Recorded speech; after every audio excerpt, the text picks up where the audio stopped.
Hello, everyone.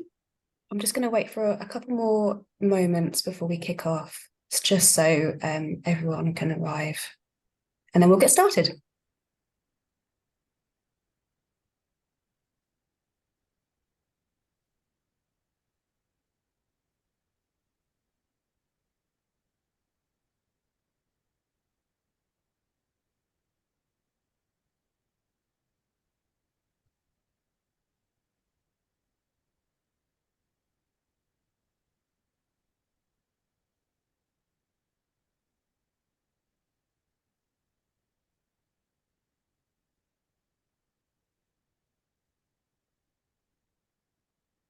Okay, let's kick off. Thank you all for joining us. This is a session to talk through Inspired PLC's and Make UK's joint guide for making it to net zero for manufacturers. We will also be, this will be a talk through the actual guide, but we're also going to do a little bit of a wider webinar in that we're going to discuss the conversation around COP28 and what was agreed there, and also slightly different in that we're going to lift the curtain, so to speak, and talk through Make UK's journey to net zero.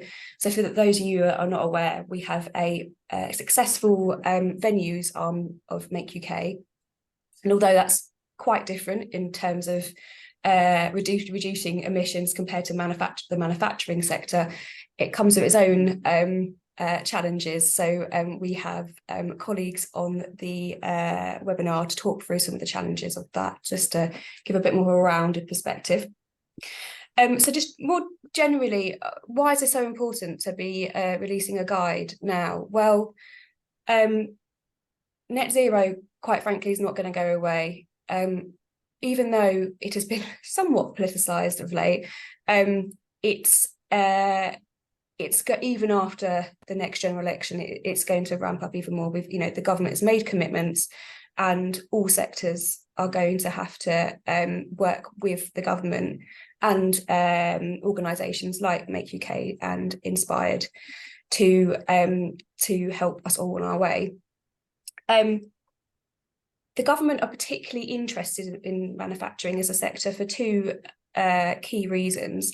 One, as we all know on this call, the sector itself is one of the highest emitting sectors in the UK, but more importantly, in some respects, it is part of the answer on how to reduce emissions.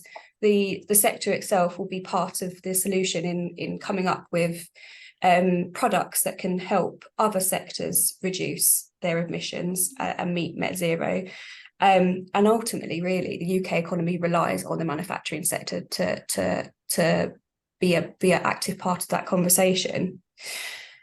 The government last year set up a net zero council, which was to really review the entirety of all sectors to see what were the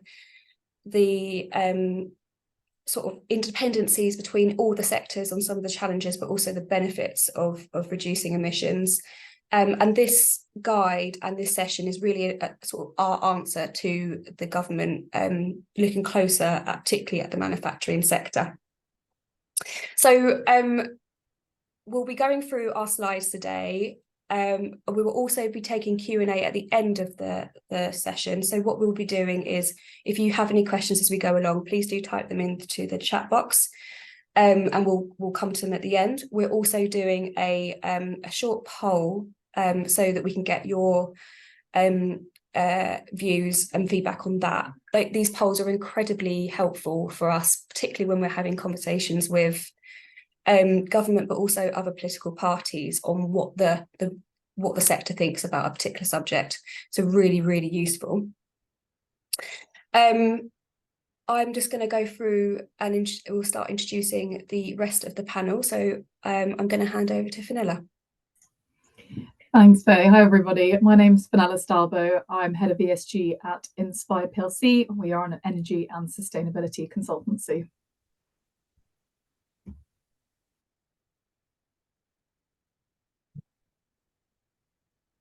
Over to you, Brigitte. Oh, sorry. Bridget Amoruso, Climate Change and Energy Policy Lead at Make UK.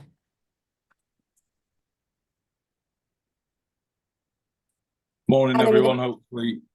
Hopefully it's working. I've had to dial in from my phone. I've been having some tech issues, but I'm Dan Hume, Head of Sales for Inspire PLC. Hi, I'm Andrew Ward. I'm Head of or Director of Venues for Make UK. I also head up the Net Zero Task Force. Hi, I'm Philip Parrott. I am a Senior ESG Analyst with Inspired PLC, and I am the project lead I'm working with Andrew and Bridget through their net zero journey, which I'll be speaking about a little bit later. Thanks, everyone. I'm going to hand over to you now, Fenella. Thanks very much, Faye. As Faye mentioned at the beginning, Inspired's been working with Make UK to develop their manufacturer's guide. So my part of this session is to just run through the structure of the report, the key opportunities that have been outlined in it, and also the main takeaways for manufacturers as well. So the first bit of the report is giving context for net zero, how it affects UK manufacturing, and a bit on progress to date within the manufacturing industry. So it includes a recap of what net zero means, specifically how net zero impacts UK manufacturing. And I guess one of the biggest impacts is UK government's target of net zero by 2050, which we're all going to have to adhere to. And Make UK has also set aligned commitments for the manufacturing sector as well, which includes a 67% reduction in Scope 1 and 2 emissions by 2035 compared to a 2018 baseline, and then at least a 90% reduction in emissions by 2050. So that's in line with the UK government requirements. That 90% reduction is based on a definition of net zero by the Science Based Target Initiative, which is kind of best practice in target setting. This section also gives an overview of the progress that manufacturers have made towards net zero, and also a bit of an overview of what the main benefits are for becoming net zero. And I think a key one really is that the economic growth that is required to achieve net zero will have a knock-on positive effect on the manufacturing sector, as it will be your products and solutions that can help support that transition to a low emissions economy. So the main sort of body of the report is how can we help you get to net zero, and Make UK outlines 8 key steps to take to help on that net zero journey. And the first bit, the obvious bit, is knowing the basics. So understanding what net zero is, how it impacts your business, what are the key drivers for actually achieving net zero, and making sure that you're asking those big questions early on. So I think some of the main drivers for companies to achieve net zero are reputation, maintaining that kind of reputational standard, and energy efficiency. So driving that energy reduction, which is pretty common within manufacturing anyway, but it also links into that net zero goal. And also compliance. So this is becoming more and more prominent as a driver for businesses. Are you captured by streamlined energy and carbon reporting, or SECR, by the UK government? That's a big one. Some of the bigger organisations might be captured by TCFD, or the Task Force for Climate-Related Financial Disclosures. And that's something that's required by the Financial Conduct Authority. So some bigger companies might have that.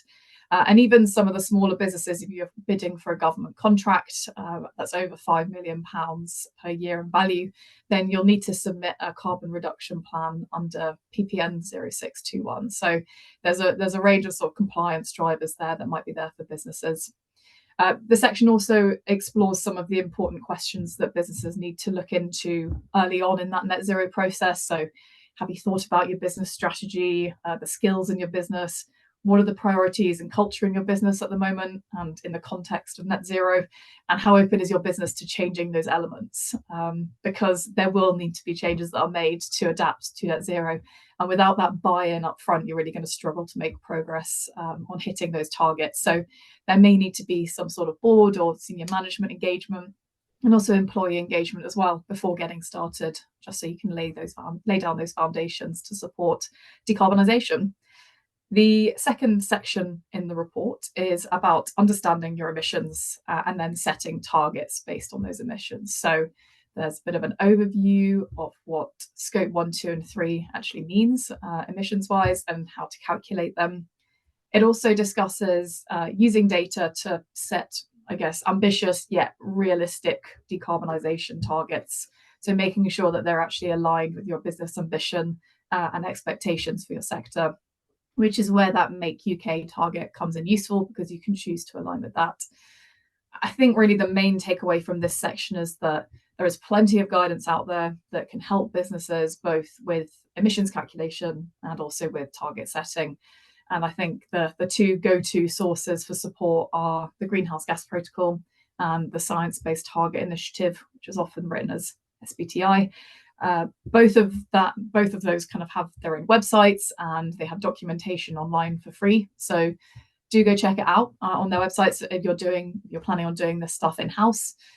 If you think it's a bit overwhelming and need support, then there are consultancies available like Inspired that can support with both the calculations and the target setting side of things, which Phil and Andrew will touch upon later, of how we're helping out Make UK with their own in-house targets and strategy. The third section is understanding your value chain, and this really focuses in on the importance of Scope 3 and bringing your value chain with you on your decarbonisation journey, for lack of a better word. It also provides useful pointers on how to tackle Scope 3 emissions and support reductions within your supply chain as well. Scope 3 emissions come from your value chain. So this is ignoring your operations and the operational emissions from your manufacturing sites and offices. It's looking at your wider value chain, both upstream and downstream, and the impact that that's having on your footprint. More often than not, Scope 3 is not really at the forefront of businesses' net zero plans. Quite often you don't have visibility of the data, and you don't know how products are used or where products are necessarily coming from in their original form. So it can be a tricky one to tackle, but according to best practice, businesses should really include Scope 3 in their net zero plans. And the whole idea of this is that you're supposed to bring your value chain along with you and positively influence them and encourage them to decarbonise their own businesses. And a lot of that is engagement with suppliers. It also includes engagement with customers and even also employees as well, which sits as part of your Scope 3 inventory. Section number 4 is about developing and implementing a net zero strategy. So it provides advice on how to start developing a net zero strategy, which includes looking at the barriers and opportunities that are linked to net zero, that are sort of specifically tailored to your business. How are you going to remove and capitalize on barriers and opportunities, and who needs to be involved in that process from the beginning? This section addresses some of the kind of potential pitfalls that you don't want to fall into during strategy development. And when it comes to implementing your strategy, don't let it be a siloed activity as one of the kind of biggest pitfalls as people trying to do it on their own. You need to bring the whole business and workforce along with you and think about sort of culture change and how you can implement and embed that strategy long term. Another key take home from this section is remember that you're not the only one doing this. This is a problem faced by businesses globally, and particularly in the UK, where we've got more stringent regulation. So do speak to manufacturers within the wider industry, also any similar manufacturers, to understand what their net zero plans are. There will be some who are further ahead, and I'm sure we'd be more than happy to support. And again, Make UK is a sort of good place there to help bring everyone together for that.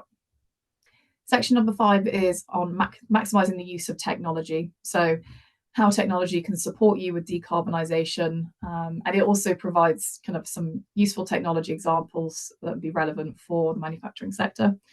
So for some examples would include sensors to measure energy consumption, AI tools that support with maintenance, and also kind of more digital technologies like supply chain management softwares as well. Just a few examples. Section number 6 looks at funding and advice. So obviously funding for net zero is imperative for success, like really crucial, and is often a stumbling block as well for businesses not getting the funds they require to invest in decarbonisation. So this section sets out the different funds and grants that are available now to help your businesses. So a useful section to tap into if you're looking for some support with investment. There is funding available both on a national and local level. and it does split it in the report. And new funds are kind of regularly released to those that want to invest in decarbonisation as well. So that's kind of constantly updated. There are also tax relief opportunities as well as funding that are listed in that funding section. Section number 7 is about communicating your goals. So it's talking about the importance of both internal and external communication, and touches on the main kind of drivers for communicating and reporting emissions and the value of being transparent when you are reporting data. As with all parts of businesses, communication is key, and internal communication for net zero is just as important as external messaging. You need to get buy-in from your employees as much as you do from your external stakeholders. One of the things that this section does touch on is, being careful of greenwashing when you're communicating, especially in that external communication. It's always better to be honest and upfront about your reporting to avoid any accusations of greenwashing, and being as clear as possible with the terminology. So the section does mention terminology and making sure that you're saying what you mean when you are reporting your emissions information. Section number 8 is about evaluating success. So, this is about measuring and monitoring success, investing in continuous improvement, and taking away key learns from any failures.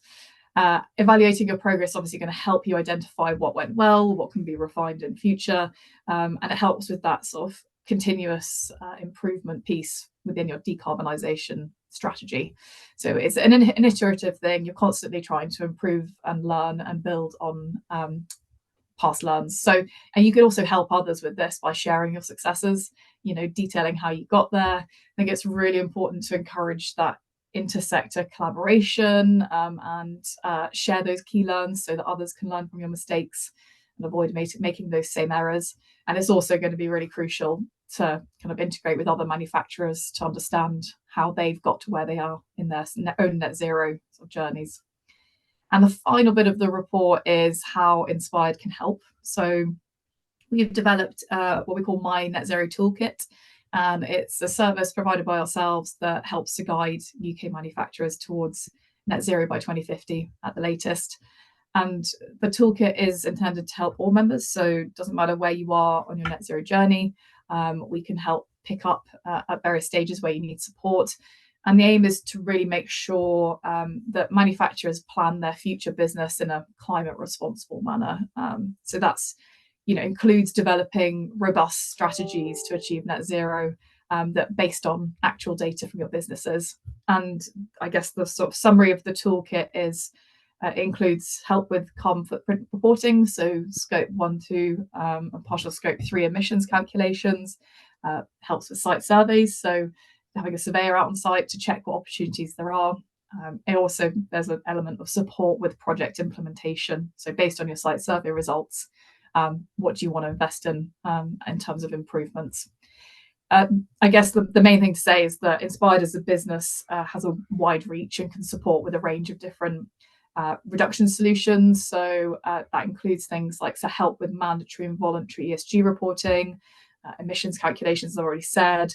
We can support with renewable energy procurement. We can also help with on-site installation of low emissions solutions, so like solar PV, air source heat pumps.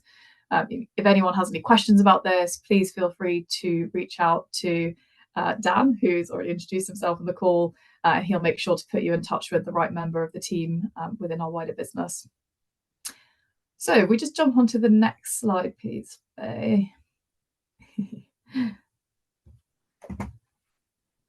Thank you. This section here is just about the key opportunities, and these opportunities are outlined in the report, so you can see a bit more detail in there. But really there are 5 main opportunities that have been identified. And these are opportunities for the manufacturing sector around net zero. So the first one is easier access to finance. So there was a survey that's been done and some of the results are listed in the report, and it says that 14% of manufacturers say that focusing efforts on net zero has opened doors for them financially. So many lenders are now offering better financial terms and conditions to those with net zero and kind of wider ESG credentials. So investing in net zero can help improve access to your finance. The second one is process efficiency and productivity improvement. So a lot of net zero is about minimizing energy waste and reducing consumption through improved process efficiency and productivity. Almost unsurprisingly, almost 90%, 60%, sorry, of manufacturers have cited this as a major opportunity because greater efficiency in the process reduces costs as well as emissions. So understandably, that's something that businesses are maybe already focusing on. The third one is development of new products. So it's another big opportunity is to develop low emissions products or services.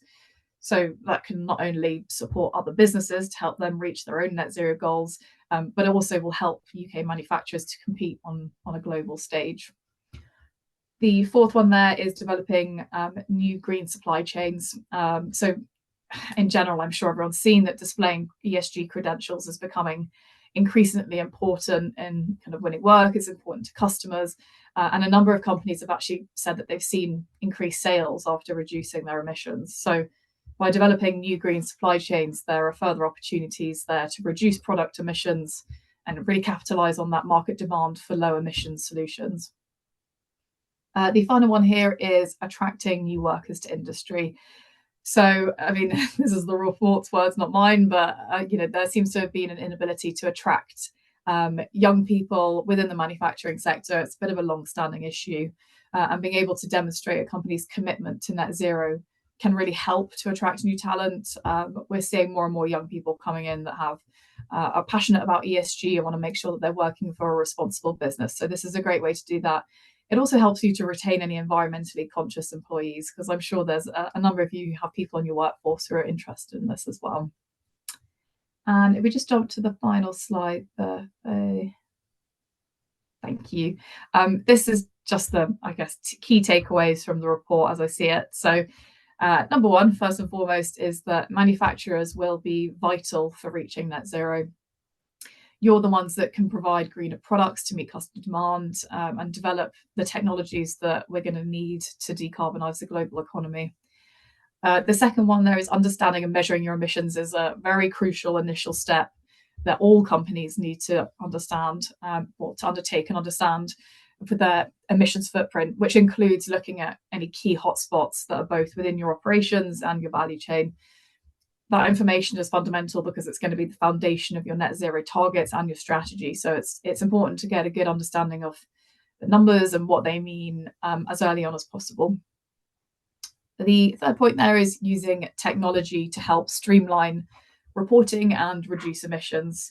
IT software and monitoring technology can help make reporting emissions data a lot more manageable, and it can help with that emissions reduction piece as well. So a good example is Inspired. We have solutions like circuit level monitoring.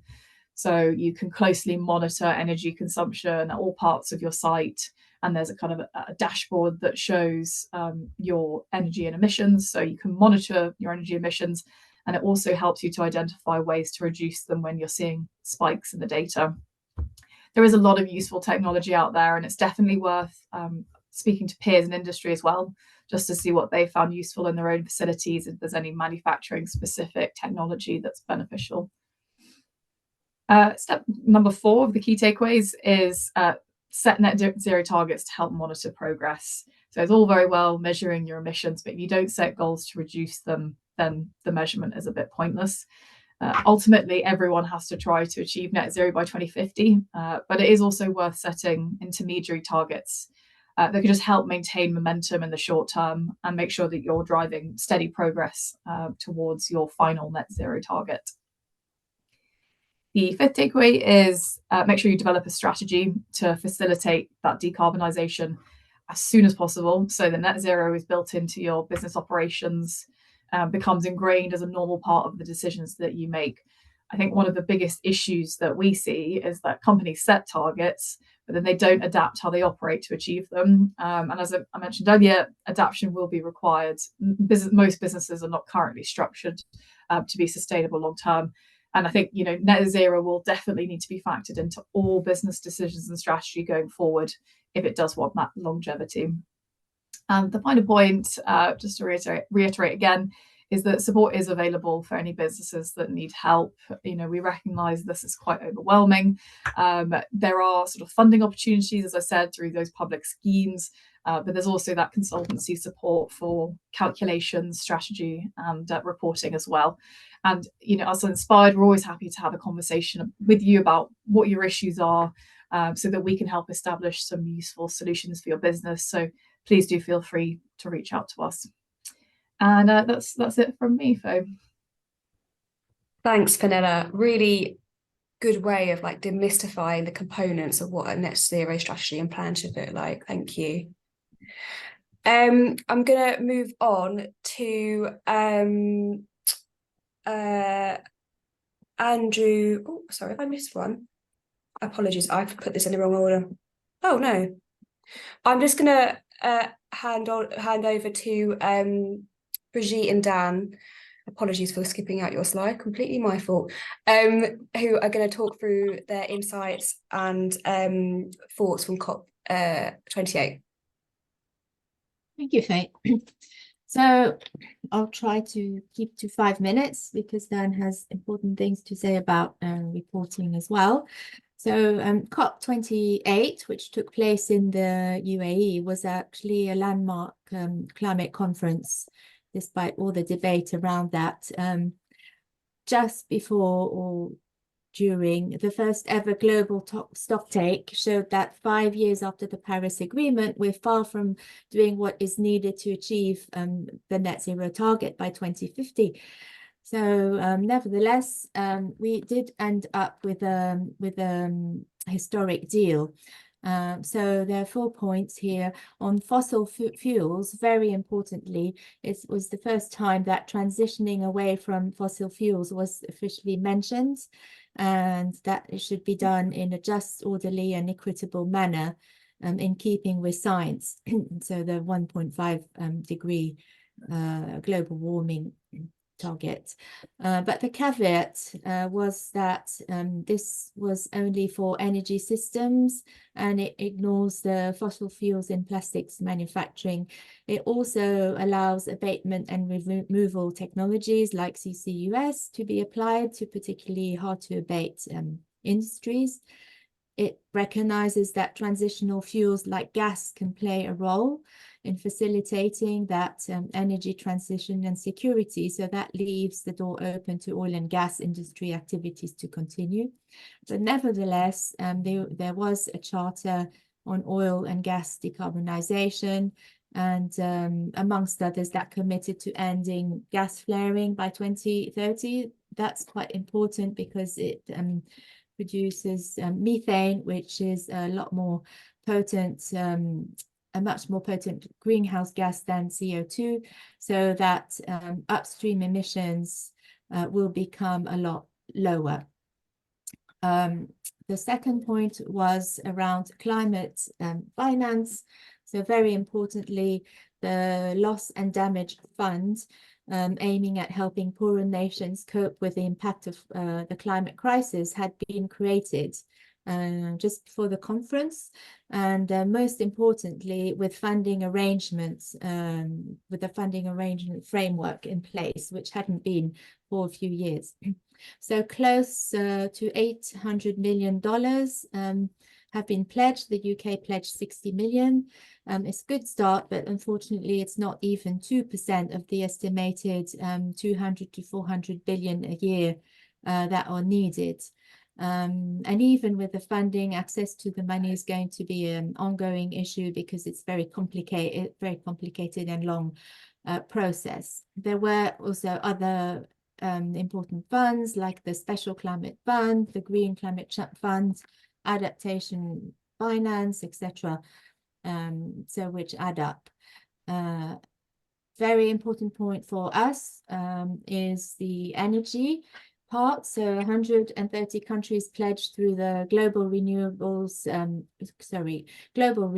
yes, and Energy Efficiency Pledge to triple renewable energy globally to at least 11 gigawatt capacity. and also to double the global annual rates of energy efficiency improvements by 2030. So that's really a landmark. And we also had 35 countries who signed up to the Industrial Transition Accelerator, which will catalyze decarbonization across high emission sectors like energy, industry, and transport, and also advance the transition of clean power to of coal power to clean energy. At the same time, there was also a declaration to triple global nuclear energy capacity by 2050. So that sends really a clear signal to the markets that renewables are the future and more investments will be made in the sector. And just as a note, I thought interesting, China and the US IRA, the Inflation Reduction Act, will achieve this goal on their own. China having already installed 3 times the UK renewable energies capacity. So, but we can do a lot more, therefore. And then nature, it's important to mention, it was the first time a pledge was made on nature conservation, protection, and restoration. But the COP kind of missed the point of nature, and these pledges are far too weak and they need to be turned into action.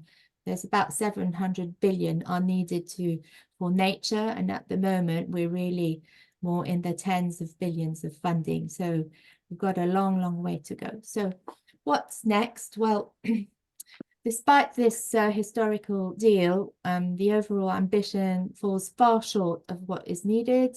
We know we've already exceeded the 1.5 degree global warming because of all the temperature records being beaten month after month recently.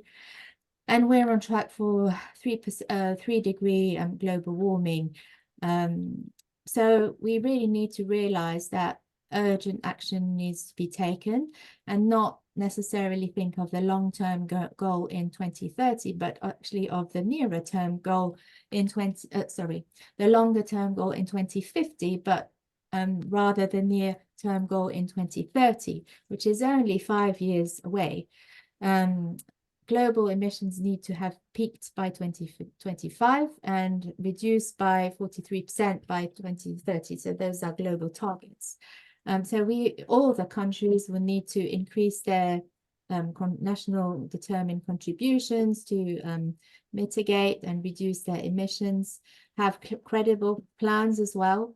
We'll need to focus on resilience, notably on food systems through research on, for example, on drought-resistant crops, and nature must come absolutely to the forefront.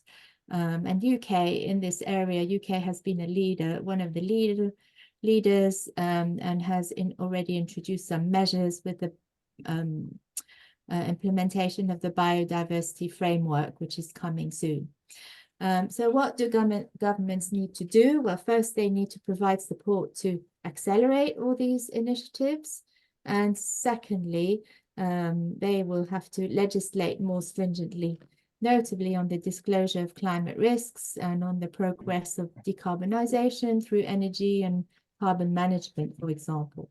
So in terms of support in the UK, 4.5 billion was announced in the autumn budget to support the low carbon transition in important sectors like aerospace. They'll get 2 billion, automobile and other sectors, consumer products, chemicals, etc.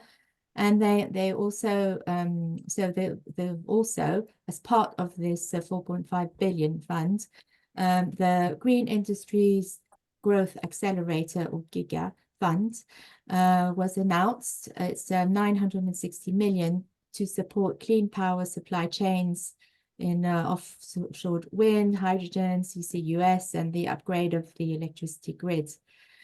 So in terms of reporting, there's a number of reporting obligations in the UK that Vanilla already mentioned on finance. So we've got the climate-related financial disclosure implemented last year, where you have to disclose your potential climate risks and opportunities. So there you can slot in your ESOS and your SECRA reports.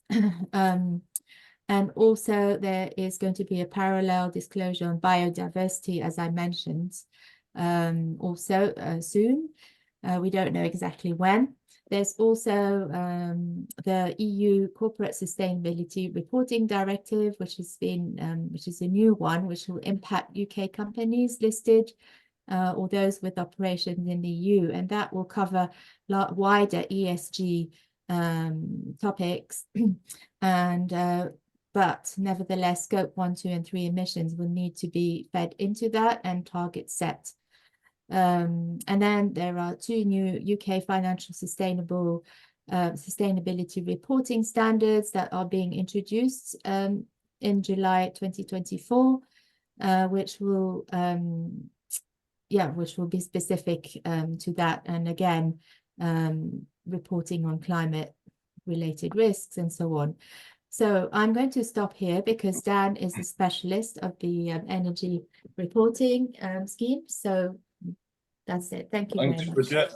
I think just to start off, really just a talking point on the points that you've made there. I think the global stock take was a huge point of COP28, or one of the biggest takeaways, that it was a bit of a temperature test on where we are and what progress needs to be made. I think the overall view is that we're not doing enough globally, not just UK, but globally, not doing enough, and the progress is not as advanced as we'd expected or wanted to be. And, as you said, that's given us some insight into where we are now and how far we still have to travel to achieve those goals. In the UK, that goal being net zero by 2050. But I think looking a bit shorter term, at the moment, we're kind of in this window of meaningful change or opportunity for meaningful change. And if we miss this opportunity now to abate those emissions and keep that global warming on track with the 2 degrees, but ideally 1.5 degrees C versus pre-industrial levels, then we're going to miss, I guess, an opportunity to stop the catalyst of those climate change impacts occurring. Looking at a midterm target, we need to reduce those emissions by 43% by 2030. And based on the global stock take, we're not there, and we're surpassing the warming pathways already. But rightfully, as you said, that ultimately is going to drive legislation and mandatory reporting changes. And I think one that you might have missed there was CBAM. I'm sure members have started hearing noise about CBAM, so the Carbon Border Adjustment Mechanism, which is already in play for European countries. And essentially, to really dumb it down or simplify it, it's a tax applied to carbon-intensive products to try and level the playing field where carbon-intensive products are imported from countries that aren't as stringent with their net zero or climate change aspirations. So the idea of applying carbon taxes to these carbon-intensive products is to make them more comparable in cost, so that you don't just, I guess, offshore all of your carbon-intensive products and go and buy all of those raw materials from countries that don't care as much about the environment and climate change. Just kind of leveraging on what, a lot of the outputs that you mentioned there, Bridget, about COP28. I guess not to undo that, but just to kind of give an overview of what activities we're actually seeing and whether they are aligned. So when we look at energy prices and what drives the energy market, for example, we look at the supply and demand fundamentals and that grid energy mix and where that's coming from. So some of these fundamental and technical drivers, actually have a bit of a conflict in interest to the aspirations that have been set in COP28. So, for example, one of the downward drivers at the moment is that Qatar Energy is to increase their LNG production by 85% by 2030. So more gas coming into the grid, being available for people to burn as a fossil fuel, generating and emitting more carbon emissions. So that's not necessarily helping towards climate change, but yes, it will help stabilise energy prices somewhat. But then even when you look at the power market drivers, offshore wind expansion is due to enhance our UK's energy security, but the 50 gigawatt target that we've got by the end of the decade is already starting to look a bit precarious. And it looks like we're potentially going to miss that target of 50 gigawatts by the end of the decade. So, yeah, acknowledgement that the thought processes are there from COP28, but the actions seem to be lagging behind. And yeah, not necessarily always linking up. So I think if we were to ask government of something, it would be to link actions with aspirations and actually get some results from that, rather than saying what potentially needs to be heard by people and then not really acting on it and following that through with action. So legislation, of course, will change some of that, but ultimately that's, you know, the businesses that are going to be impacted in that. More requests, more cost, more time, more expertise needed to comply with that mandatory reporting. It'd be good to see government put their hands in their pockets and feel some of that pain, share some of that pain that businesses are. On that bombshell. Thanks, Brigitte and Dan. That's quite a sobering part of the presentation. I think, you know, if I had a crystal ball, I think what the next 5 to 10 years will look like for manufacturers is that it just have to become even more dynamic in what the new check, because as Dan and Brigitte have mentioned, things have changed quite significantly, but there's also these contrasting policies and announcements that don't, or quite frank, don't make sense. So it does play into this theme of seeking advice, but also you're not the only one that's going to be finding this confusing, trust me. And on that note, I'm going to hand over to Andrew and Philip to talk about Make UK's own journey to net zero. Thank you. Hello, everyone. So we set ourselves a target at Make UK, alongside wishes from our members around net zero, and also a pledge to the SME Climate Hub, where we really aim to halve our emissions by 2030, and obviously be in net zero by 2050. Now, Make UK is a very diverse business in support of members. We have our own manufacturing centre and national training apprentices. We offer professional services for HRL and health and safety and environment, including advice, training, consultancy. We've a hotel and 3 conference and event centres, plus we represent manufacturing to government and produce reports and policy for members. Our staff are a mixture of home, hybrid, office and location-based, so it's not a one-size-fits-all type business with very different specialisms and working environments. Emissions from a conference centre are very different to a manufacturing environment and office. So we did form a group to look at net zero, and I have the honour and the privilege of leading that. And we do have initiatives in place to reduce emissions. It tended to be a little inconsistent across different areas of the business, with some areas more advanced than others in grasping and moving forward initiatives and looking at what could happen. As a group and task force, we found ourselves talking about the obvious things such as LED lighting, and we did make inroads, but found ourselves in a position where the momentum slowed down a little bit, and this also coincided with moving to a point where we needed to capture scope 3 emissions as well as scope 1 and 2, which we were already doing.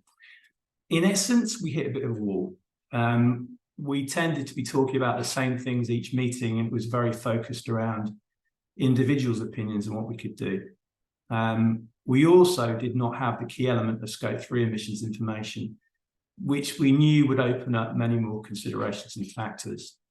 So it seemed a good time to stop, and this was a few months ago, and think about how we move forward. So we inspired a partner, and we asked them how they could help us. And what immediately became apparent was their understanding of the situation we're in and the stage we've got to.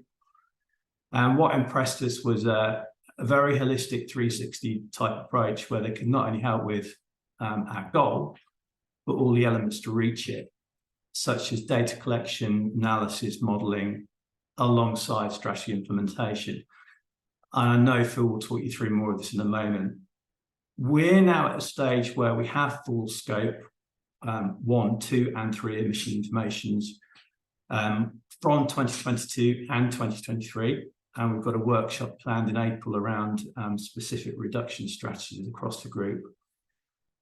couple of things I finish on though is that you do need someone in a senior role who will act as a champion and cajoler.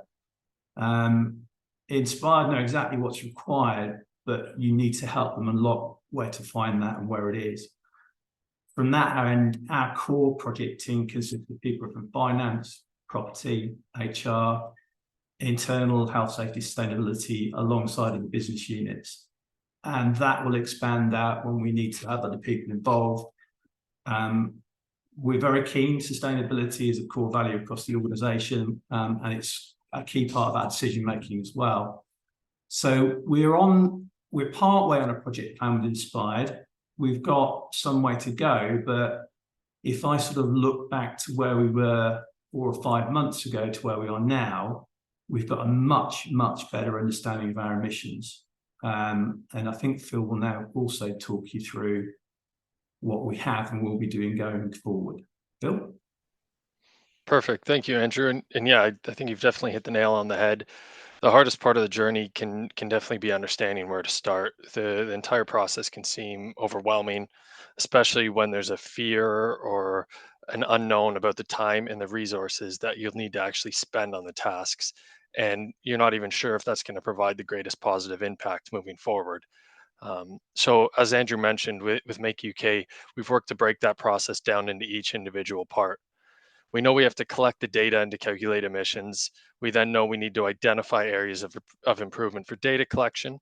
And as Andrew mentioned, this will incorporate multiple areas of the business. So creating an understanding across different business functions will not only help in data collection, but begin to foster an understanding of greenhouse gas reporting and net zero across all those business functions. It's then important to explain what the numbers actually represent and putting them into context. This then ties perfectly into, I guess, the biggest piece of work that involves Make UK or any business, and that's going to be the strategy development and the target settings. This is the part that we're currently at with Make UK, and immediately upon presenting the Scope 3 emissions figures, those within the project team understood the impacts of the different business functions and identified potential reduction strategies right away. And this leads perfectly into the phase of the project we're currently approaching. The strategy development workshop, which Andrew mentioned, is coming up next month. This session is going to help identify key strategies that will put Make UK on the path to achieving their targets, which will culminate in a report outlining the key focus areas across the short, medium, and long term. This workshop is going to include internal stakeholders from throughout the business, and the main aim is essentially just to foster discussion to ensure the strategy report is going to incorporate the operational understanding from within the business and a mapping of the business's ambitions. So it's basically the next slide is going to now summarize a few of the key takeaways for you to move forward with, but it basically is just going to highlight the different areas that we work through with Make UK, and that can hopefully help your business moving forward. So everyone understands the process can seem daunting, but it's important to begin the journey as soon as possible. This will allow you the most time to implement change and to help reach your climate goals. But those climate goals are not only for yourself as a business, but for society as a whole, as have been mentioned by the others previously. And then breaking this process down into bite-sized digestible pieces is going to be very important. As has been done with Make UK, it can help prioritize actions and focus attention on the actions to be taken in the short term while still having an eye towards net zero. And then involve different areas of the business from the beginning. So as Andrew mentioned, he's involved different areas, whether it's from finance or many other areas of the business, because this can start to help increase the knowledge and understanding right from the beginning. It leads to different areas of the business being able to provide insights into reductions and efficiency opportunities that might not be seen in other parts of the business. And then lastly, just the final point, and it's something that Fenella touched on earlier, is every business is going to face these challenges, whether it's in data collection, the implementation of strategies, stakeholder pushback even. And it's just for everyone to know that you're not alone, and you should work through engagement with your suppliers, with your partners, customers. Any of these people might be able to provide insight and help along the way. Yeah, so thank you. Thanks both. That was really interesting just to sort of lift the curtain behind Make UK's own journey. Right, I'm going to stop sharing my screen and we are going to launch the poll.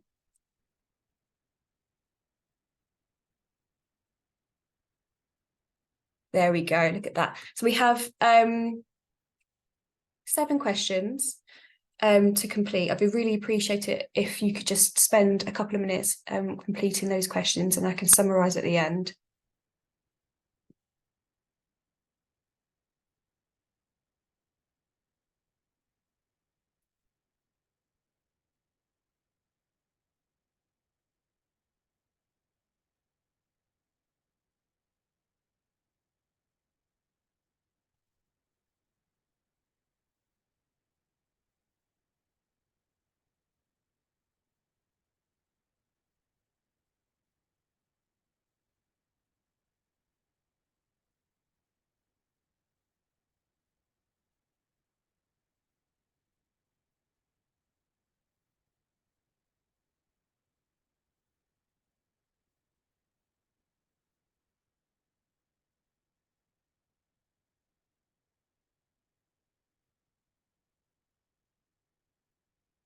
Thirty more seconds and then we'll close it.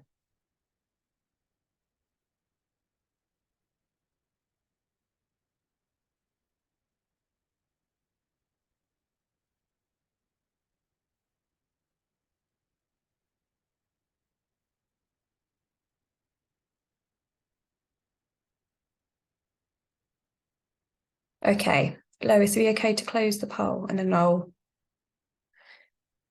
do a summary of the results. Thank you. So on the first question, have participants started your net zero journey? So quite a mix, although 56% say, yes, we have started our journey, but we do not have a net zero plan, which I think from just general conversations with the sector, I think that's the largest proportion. And 11% say they have got a plan, but a third have not yet started the journey. For those that either sort of started their net zero journey, what is driving you? So from the looks of it, doing the right thing is, which is really heartening to see, but also customer and supply chain pressure, which is not surprising either. And if we move on to the next question on progress, if we discount the 48%, yeah, as expected, calculated scope 1 and 2, which I think is to be expected, but I think even 8% calculated also scope 3 is promising actually. On biggest challenges, resource and expertise, knowledge and cost all come top. And on benefits, the biggest response there is a half have said no, but actually they think they will see benefits in time. But interestingly enough, 26% say that general more efficiency and reduced costs. I think so. The last 2 is about speaking to Inspired and also make UK, which I won't touch on. These polls are really interesting. We feed these back to government because actually they don't have a direct line generally to sectors like the manufacturing sector. So what we'll do is we'll package that up and send it to government. We've got a couple of minutes left. I'm just going to share my screen once more. And she's hoping I can do this. There we go. So I'm just going to...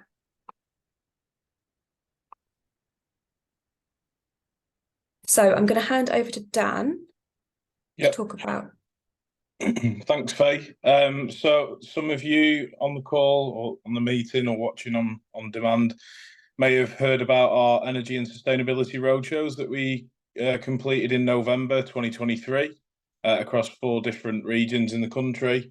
Well, essentially from the really positive feedback we got, we're going bigger and we're going larger this year. So we've now committed to 9 of these energy and sustainability roadshows, which are in-person workshops for businesses to come, listen, get loads of advice and free information, but also to meet some of their peers in their industry, you know, network amongst companies to understand what they're doing to resolve different challenges.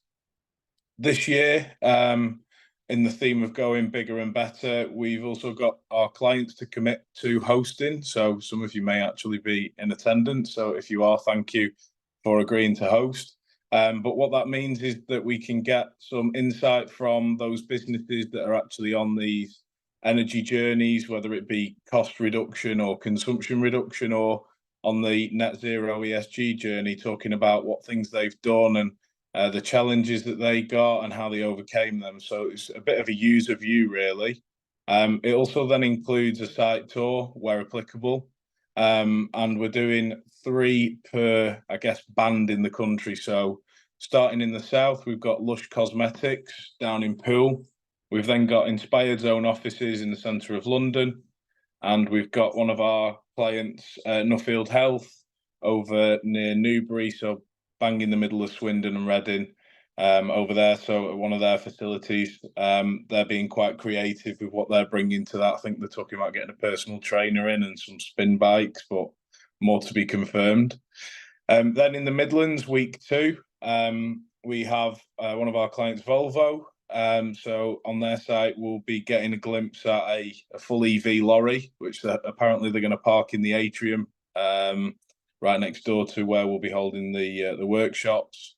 We've got Make UK, of course, in Aston, and then we have another client, Village Hotels, over in Nottingham, and their ESG director is going to come and do a talk about, you know, the pathway that they're on and some of the things that they're doing to reduce their environmental impact. And then close to my heart, up north, we've got Clwyd Compounders, who are a Make UK member over in Wrexham, manufacturer of rubber components that supply, among other things, into the MOD and defence sector. We've then got the Manchester Institute of Health and Performance, so any sporting fans will probably want to attend that one. It's right next to the Etihad Stadium, and it's where all the elite athletes go to be tested. So we'll get a good tour there of, you know, I think they've got a wind tunnel there for cyclists to check streamline. They've got 3G football pitches full of centres for all the footballers. So there might even be some famous people there as well on the day. And then finally, we finish lastly with Gripple over in Sheffield. Gripple are a very well-known brand over in Sheffield, and we've been working with them for a couple of years now. And again, site tour available on the day. We're hoping that we'll get about 40 to 50 people at each of these events. We've already got over 120 registrations, and we've only been advertising them a couple of weeks, so they seem to be pretty popular. Reason we want to try and put a limit on it is there's a lot of engagement workshops and breakout sessions that we run during the session. So if we get too many people there, it might get a bit chaotic. So we do want to keep it quite intimate and personal, and it allows those breakout sessions to be more value adding then to those in attendance. For anyone who does want to attend, they are free of charge to attend, of course, and they generally run from about 9 a.m. in the morning till just after lunchtime, including the site tour. There will be lunch and refreshments provided free of charge as well. But if you're tech savvy, you can scan the QR code. It'll take you through to the registrations page, and you can then select one of the 9 venues and dates. Alternatively, we can circulate these slides afterwards, and there'll be a link included there for you to click on and register. For those who have already registered, we really look forward to seeing you at the events. For those who haven't, it'd be great to see you there. And you know, great opportunity to network with other companies and understand what they're doing. Great, thanks, Dan. And just quickly, because I'm very conscious of time, Make UK does its own. Oh, there we go. Make UK has its own training when it comes to net zero. So we have 2 courses, so the IEMA Introduction to Net Zero, and also the more advanced pathways to net zero as well. Please do get in touch if you think that'd be beneficial. I'm going to stop there. Thank you all so much for your time, for attending. I hope that was helpful. And as always, get in touch with either Make UK or Inspired for the help that we've spoken about today in this webinar. Thanks all.